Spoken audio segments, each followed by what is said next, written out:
티키타카 이슈 크림. 바쁘디 바쁜 현대사회 10분간의 쓸모있는 수다 스브스 프리미엄 팟캐스트 티키타카입니다. 오늘 이슈 크림 시간이고요. 저는 정은 기자고요. 다은 기자와 오늘 함께합니다. 안녕하세요. 안녕하세요. 네, 오늘도 어떤 주제가 준비돼 있나요? 네, 연일 논란이 되고 있는 내용이죠. 바로 교권 침해인데요. 먼저 관련 뉴스 잠깐 듣고 오겠습니다. 네, 교사가 숨진 서울 서초구의 초등학교엔 궂은 날씨 속에서도 추모 행렬이 계속됐습니다. 교육당국은 내일부터 교사의 죽음을 둘러싸고 제기된 여러 의혹들에 대해 합동 조사에 들어갑니다. 네, 이게 사실 발단이 서울 서초구의 한 초등학교 교사가 숨진 채 발견되면서 교권 침해 논란으로 번진 거잖아요. 네, 지난 18일 오전에 서울 서초구의 한 초등학교 서희초에서 1학년 담임교사 A씨가 숨진 채 발견이 됐습니다. 경찰은 일단 A 교사가 스스로 목숨을 끊은 걸로 보고 가족이랑 동료를 상대로 수사를 했는데요. SNS를 중심으로 해서 학교폭력 업무를 맡아온 이 교사가 학폭 사건으로 힘들어했고 또 한 정치인의 가족이 악성 민원을 제기했다. 이런 의혹이 제기되면서 처음에 논란이 커졌습니다. 그래서 학교 측에서 공식 입장문을 냈어요. 고인은 학교폭력 담당이 아니었고 담당 학급에서 올해 학교폭력 신고 사안은 없었다. 그리고 SNS에서 거론되고 있는 정치인의 가족은 이 학급에 없었다. 이렇게 해명을 했는데 하지만 이런 해명에도 불구하고 유족 측은 악성 민원이나 업무 스트레스와 관련된 의혹이 풀리지 않았다고 하면서 철저한 수사를 호소한 상황이고 교원 단체들도 애도와 함께 진상규명을 요구를 했습니다. 이 선생님이 어떻게 이제 스스로 숨진 건지 지금 경찰 수사가 진행 중인 건데 네. 이 선생님의 일기장이 공개가 되면서 또 논란이 커지고 있습니다. 맞습니다. 서울 교사 노동조합이 이제 유족의 동의를 받아서 일기장의 일부를 공개했어요. 일기는 이 교사가 극단적인 선택을 하기 한 2주 정도 전인 지난 3일 작성이 된 걸로 추정이 되는데 내용을 잠깐 보면요.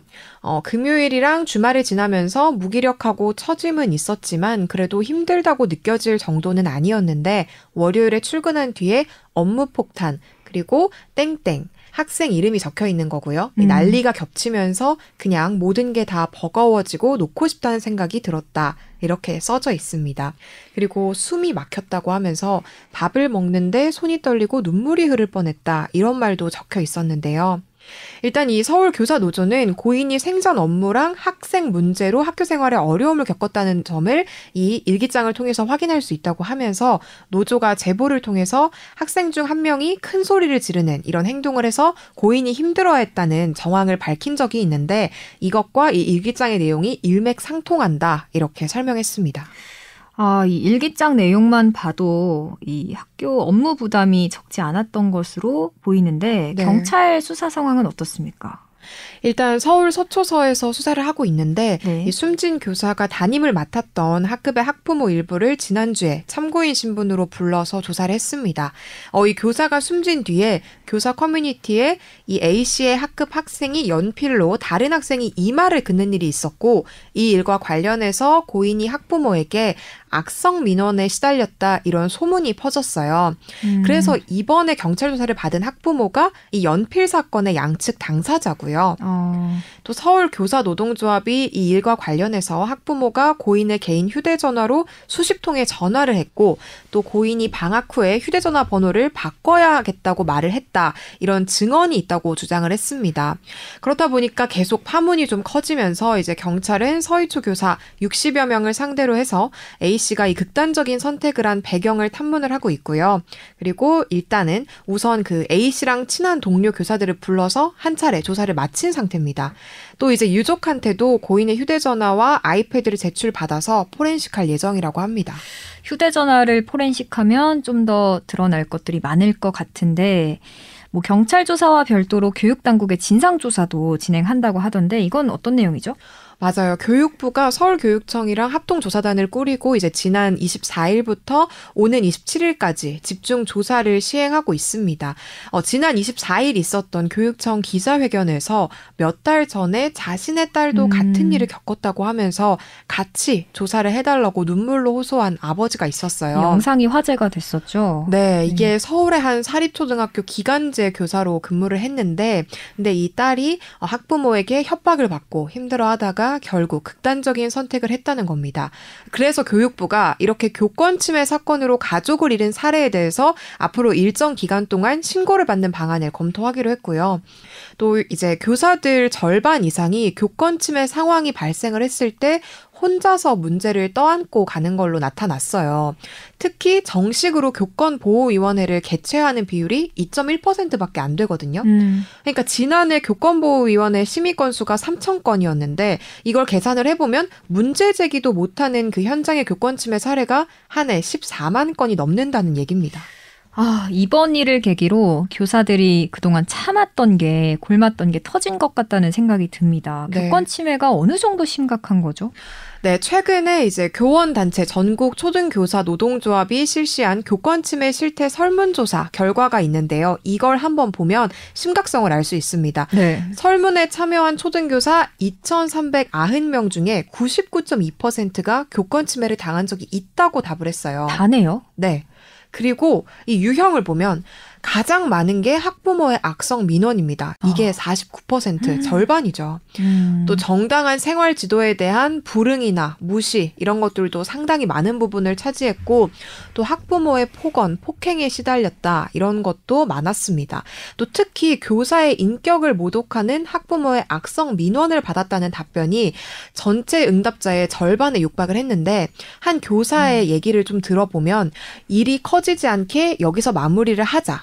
길어지면 개싸움이 되고 선생님만 힘들다고 하면서 선생님이 무릎 꿇고 빌어서 끝을 내라. 그래도 해결이 안 되면 그 선생님의 부모님까지 모셔와서 같이 무릎 꿇고 빌어라. 이런 폭언을 했다고 합니다. 와, 너무 심한데요? 그리고 말도 안 되는 요구사항도 있었어요. 결혼을 할 거면 방학 때 하라거나 또 시간을 가리지 않고 밤낮으로 전화와 문자로 폭언에 시달렸다. 이런 제보도 있었습니다. 이게 요즘 온라인상에는 내가 진상 학부모냐 스스로 체크를 해보자 이런 체크리스트 같은 것들도 좀 목록이 쭉 떴더라고요. 맞아요. 그래서 대표적인 거 몇 개만 한번 보면 개인 연락처를 안 알려주는 선생님은 애정이 없다. 그러니까 거기에 동의를 하면 내가 진상 학부모일 수 있다는 거죠? 그렇죠. 급할 때는 늦은 시각에 연락할 수 있다. 우리 애는 예민하지만 친절하게 말하면 알아듣는다. 또 우리 애는 고집이 세서 이해할 때까지 기다려줘야 된다. 나이 많은 선생님은 엄해서 애들이 싫어한다. 젊은 여교사는 애들이 만만하게 봐서 잘 못 휘어잡는다. 어쩌라는 건지 잘 모르겠는데 이런 것들도 있더라고요. 또 진상 학부모의 단골 멘트도 있어요. 애 아빠가 화나서 뛰어온다는 걸 말렸어요. 다른 애들도 그랬는데 왜 우리 애한테만 그러세요? 또 제가 준비물을 못 챙겨줬으니까 오늘은 혼내지 말아주세요. 이런 것들이 있다고 합니다. 그래서 청취자분들도 혹시 내가 이거에 해당이 되는지 한 번쯤은 체크해보는 것도 좋을 것 같아요. 저희도 요즘 한 번씩 다 생각을 해보는 그런 문제기는 한데 특히 이 개인 연락처 부분은 이번에 서희초 사건이랑도 무관하지가 않거든요. 그러니까 숨진 교사가 본인이 연락처를 알려주지도 않았는데 어디선가 자기의 연락처를 입수를 해서 개인 핸드폰으로 연락을 해서 너무 힘들었다 이런 얘기를 했다고 하잖아요. 또 이제 일부 학부모들 중에서는 계속해서 휴대폰 번호를 요구하거나 밤 10시 이후 어떨 때는 새벽이나 주말까지도 계속 연락을 하는 사람들이 있다고 합니다. 그렇다 보니까 폭언을 자제해달라는 컬러링이라도 만들어달라 이런 네. 요구까지 이제 선생님들 사이에서 나온다고 하는데 그 학부모들도 나도 이런 적이 있지 않을까 이렇게 돌아보는 분들도 많다고 하더라고요. 그렇죠. 대통령까지 이번에 나서서 좀 선생님들의 인권 또 교권 강화를 지시를 했습니다. 네, 윤석열 대통령이 수석 비서관 회의에서 우리 정부에서 교권 강화를 위해서 국정과제로 채택해 추진한 초중등교육법 및 시행령 개정이 최근 마무리됐으니 이제 일선 현장의 구체적인 가이드라인인 교육부 고시를 신속히 마련하라 이런 지시를 했습니다. 그리고 교권을 침해하는 불합리한 자치조례 개정도 같이 추진하라는 주문도 했는데요. 이주호 교육부 장관도 교사의 권리와 지위를 강력하게 보호하는 방향으로 교권지휘법 같은 이런 관련 법률을 개정하겠다고 밝혔어요. 지금 국회에 교권 침해를 학생부에 기록하는 교원지휘법, 그리고 합법적인 학생 지도 활동에는 아동학대죄 적용을 배제하는 초중등 교원법 개정안 등이 발의가 돼 있는 상태입니다.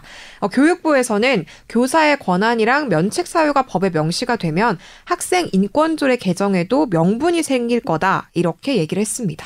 가이드라인을 손보고 또 뭐 법을 바꾸자 이런 건데 그 이해가 좀 안 될 때가 있는 게 학생 인권조례 개정 얘기가 항상 이 교권 강화랑 같이 맞물려서 얘기가 나오더라고요. 그건 어떤 이유죠? 네, 이게 교육 현장에서 좀 이런 얘기가 나오고 있어서인데 학부모가 악성 민원을 할 수 있는 배경으로 학생 인권 조례를 꼽고 있습니다. 네. 예를 좀 보면 올해 초에 경기도의 한 초등학교에서 칭찬 스티커를 못 받은 학생의 학부모가 우리 아이가 상대적인 박탈감을 느꼈다. 이건 정서적 학대에 해당한다고 하면서 담임교사를 경찰에 신고를 하는 일이 있었어요. 그리고 사생활의 자유를 이유로 중학생이 수업 중에 드러 누워서 휴대전화를 사용을 한다거나 또 휴식권을 이유로 중학생한테 수학여행 동참을 권유를 하니까 교육활동을 강요당했다면서 아동학대로 신고하는 사례가 있었습니다. 처음에는 이게 학생 인권을 보장한다는 취지로 만들었는데 시간이 점점 흐르면서 교사의 어떤 정당한 교육활동이나 최소한의 생활 지도도 학생의 인권 침해다 이렇게 몰고 가는 사례가 늘고 있다는 겁니다. 그래서 교육부가 학생 인권 조례를 개정을 하고 그 상위법인 교원지휘법에서 교권 조항을 강화를 해서 교사들한테도 방패를 주겠다 이런 계획인 거고요. 해외 사례를 좀 보면 미국 루이지애나주의 교원 권리법이 수업을 방해하는 학생을 교실 밖으로 쫓아낼 권리, 그리고 학생 훈육에 학부모의 참여를 요구할 권리, 교원이 경솔한 소송을 당하지 않을 권리 이런 것들을 보장하고 있습니다. 근데 이게 지금 개정이 되려면 야당의 협조가 필요한 상황입니다.